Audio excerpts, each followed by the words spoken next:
नमस्कार मंडळी, पुन्हा एकदा स्वागत करतो तुमचं आपल्या एका नवीन व्हिडिओमध्ये. मित्रांनो, उद्या सोन्या 50-50 केसरी मैदान संपन्न होणार आहे आणि या मैदानात अखंड महाराष्ट्राची लाडकी जोडी, गुरु शिष्यांची जोडी नवम हिंद केसरी बकासूर आणि चतुर्थ हिंद केसरी सोन्या पळणार आहे. तसेच मित्रांनो, उद्या नवम हिंद केसरी बकासूर फेरा झाल्यानंतर 3 फेऱ्यामध्ये सुद्धा आपल्याला बकासूर पळताना दिसणार आहे.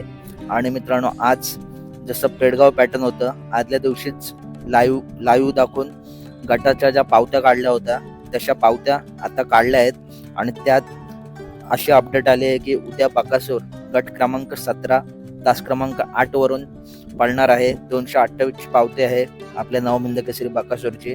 तर मित्रांनो, पुन्हा एकदा सांगतो, उद्या सोन्या 5050 केसरी मैदानात नवम हिंद केसरी बकासूर गट क्रमांक 17 तास क्रमांक 8 वरून पळणार आहे. तर मित्रांनो, उद्या मैदानाला खूप मजा येईल, कारण आपल्याला बकासूर त्याच्या गुरूंसोबत देखील दिसणार आहे आणि 3 फेऱ्यात सुद्धा दिसणार आहे. तर कशी वाटली व्हिडिओ आवडली असेल तर नक्की व्हिडिओ लाईक करा, चॅनलला सबस्क्राईब करा. बैलगाडी क्षेत्रातील सर्व व्हिडिओ आपल्या चॅनलवरती येतच असतात. चला तर भेटूया पुढच्या व्हिडिओमध्ये. Tata, bye bye guys.